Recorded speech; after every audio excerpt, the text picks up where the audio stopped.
Theatre आज जो है 7th बी के अगले क्वेश्चन हम आपको समझा रहे हैं। इसमें आया है समांतर चतुर्भुज, क्वेश्चन नंबर 14, प्रश्न नंबर 14 है। प्रश्न नंबर 14 पहले उसको पढ़ लीजिए, इसके बाद फिर प्रश्न को समझिए। कहता है एक समचतुर्भुज का क्षेत्रफल ज्ञात कीजिए। समचतुर्भुज का क्षेत्रफल ज्ञात कीजिए।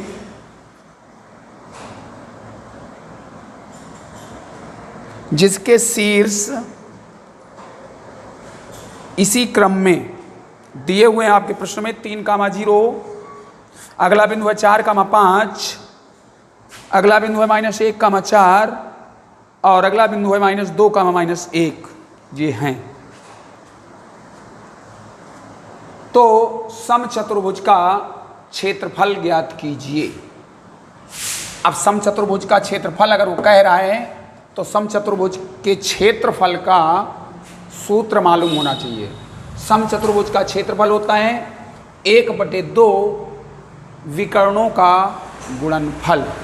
1/2 विकर्णों का गुणनफल। इसका मतलब हमें विकर्ण मालूम होने चाहिए दोनों। जब तक दोनों विकर्ण नहीं मालूम होंगे समचतुर्भुज का क्षेत्रफल ज्ञात नहीं कर सकते, क्योंकि फार्मूला उसका है 1/2 गुणते विकर्णों का गुणनफल, यानी पहला विकर्ण गुणते दूसरा विकर्ण। तो हमने ये चतुर्भुज ऐसे बना लिया है ताकि ये समझ पाए बिंदु हमारे इधर उधर न हो जाएं। विकर्ण हमें ज्ञात करने, कैसे ज्ञात करेंगे, इसलिए ये बना दिया। देखिए एक विकर्ण ये बनेगा आपका AC, तो AC विकर्ण ज्ञात होने, यानी विकर्ण की लंबाई ज्ञात होनी चाहिए। और विकर्ण की लंबाई ज्ञात करने के लिए दो बिंदु हमें दिए हुए हैं, और पहले ही फार्मूला मैंने बताया है कि दो बिंदु दिए हों तो उनकी बीच की दूरी का सूत्र लगाना पड़ता है। तो पहला बिंदु हो जाएगा x1 y1, दूसरा हो जाएगा x2 y2। तो AC की लंबाई ज्ञात करना है, विकर्ण AC की लंबाई ज्ञात करना है, यानी फर्स्ट विकर्ण जो हमारा है AC अंडर रूट, फार्मूला वही है x1 - x2 का whole square plus y1 - y2 का होल स्क्वायर। देखिए x1 है 3 माइनस y1 है -1, तो -1 पूरे का whole square plus y1 0 minus y2 है 4 पूरे का होल स्क्वायर। अब होल स्क्वायर पहले नहीं कर पाएंगे क्योंकि डबल माइनस है अंदर, तो चिन्ह चिन्ह का गुणा होगा, माइनस माइनस ये प्लस हो जाएंगे, यानी 3 + 1 प्लस इधर घटा लिया -4, इनको जोड़ेंगे 4 का स्क्वायर प्लस ये -4 का स्क्वायर, अंडर रूट 4 का स्क्वायर किया 16 प्लस -4 का स्क्वायर किया तब भी +16, क्योंकि -4 गुणते -4, माइनस माइनस का गुणा प्लस हो जाता है। दोनों को जोड़ दिया 32 को अंडर रूट से बाहर निकाला, 4 चौको 16 दूनी 32, इसके गुणनखंड कर लेंगे तो इसका आंसर आएगा 4√2। क्या आएगा? 4√2। इसी प्रकार दूसरा विकर्ण, देखिए दूसरा विकर्ण है क्या आपका, किन किन बिंदुओं से मिलकर बनाए, B और D ये बनाए ना, तो BD की लंबाई चाहिए हमको। तो सेकेंड जो विकर्ण है वो BD है, तो BD बराबर फार्मूला वही रहेगा। अब x1 y1 4,5 ले लेंगे, x2 y2 -2, -1 ले लेंगे, ठीक है। तो सेकेंड विकर्ण BD की लंबाई बराबर अंडर रूट 4, माइनस और माइनस इसमें भी है तो डबल माइनस हो गए, होल स्क्वायर प्लस इसी प्रकार 5, एक तो माइनस सूत्र में होता है और -1 भी है, होल स्क्वायर। ये माइनस माइनस प्लस हो जाएंगे तो 4 + 2 का होल स्क्वायर प्लस इसी प्रकार यहाँ माइनस माइनस प्लस हो जाएंगे 5 + 1 का होल स्क्वायर, तो 4 + 2 6 हो गए, 6 का होल स्क्वायर प्लस इधर 5 + 1 6 का स्क्वायर। 6 का स्क्वायर कितना होता है? 36, ठीक है। 36 जोड़ दिए 72 हुए, 72 को अंडर रूट से बाहर निकालते हैं तो 6√2 निकलता है। 6 × 36 दूना 72। अब दोनों विकर्ण हमारे पास मौजूद हो गए, AC ये आया आपका और BD। अब हमें फार्मूला लगा देना चाहिए जो हमें आंसर देना है। तो क्षेत्रफल, समचतुर्भुज का क्षेत्रफल बराबर 1/2 अंडर ब्रैकेट AC, पहला विकर्ण कौन सा था?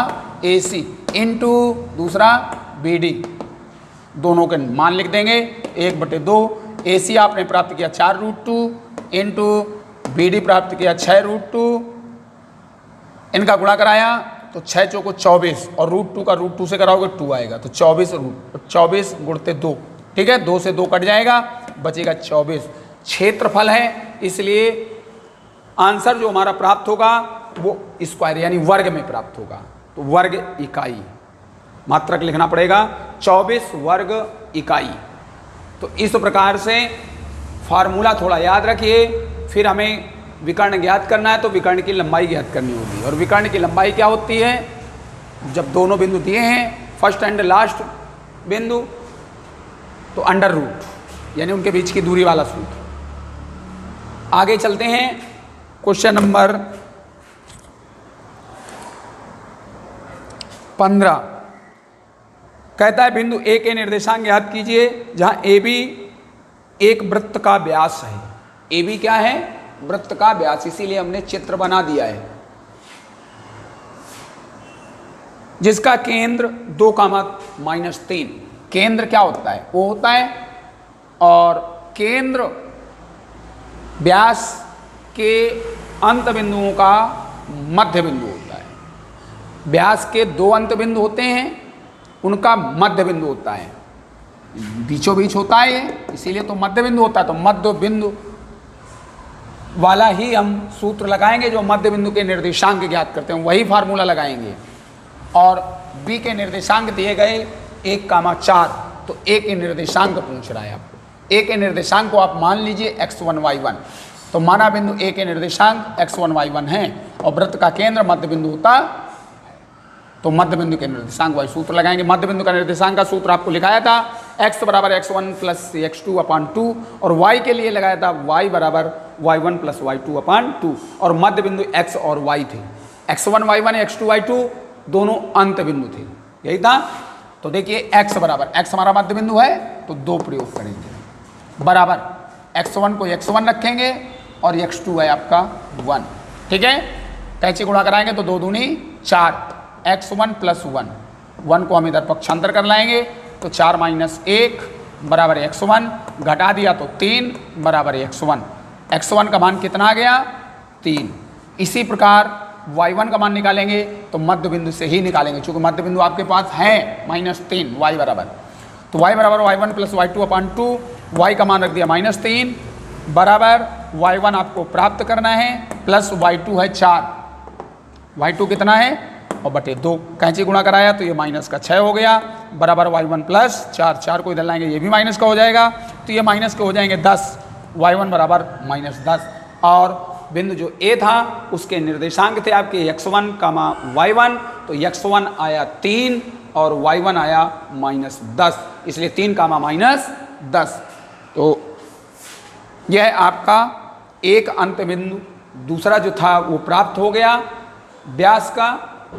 तो इस प्रकार से सवाल को समझ लीजिए, केवल पढ़ लीजिए कायदे से, पढ़ने के बाद उसे समझिए कि कौन से बिंदु दिए हैं, कौन सा सूत्र यहाँ प्रयोग किया जा सकता है, उसी आधार पर आप प्रयोग करते जाइए। और जैसे 16 है उसमें वायता विभाजन दिया है, 17 में समत्रिभाजित 3 भागों में बराबर बराबर बटा है, तो वही 1:2, इस तरह का एक सवाल लगा चुके हैं आप, तो इस तरह से लगाते जाइए, ठीक है। ओके, अगले पीरियड में।